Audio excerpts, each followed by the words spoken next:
आखिरी शहर काशी। তো ফাইনালি কিছুক্ষণ আগে রিলিজ হয়েছে 2024 এর one of the biggest film কালকির ট্রেলার। সো বলা যেতেই পারে इस बार प्रभास के सामने कोई नहीं टिकेगा, मतलब कोई नहीं टिकेगा। ট্রেলারে শুধু প্রভাসই নয়, লেজেন্ডারি অ্যাক্টর অমিতাভ বচ্চন, কামাল হাসান, দীপিকা পাড়ুকোন, দিশা পাটানিকেও দেখা গেছে।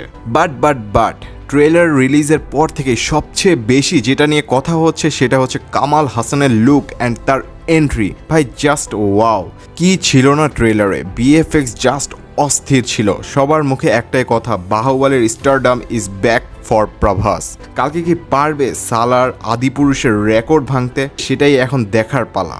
বাট একটা কথা বলতেই হবে, Prabhas is rising Indian cinema standard. So let's see, trailer যেমন আগুন লাগিয়ে দিয়েছে, মুভিও কি ততটাই আগুন লাগাতে পারে কি না হলগুলোতে, সেটাই এখন দেখার পালা।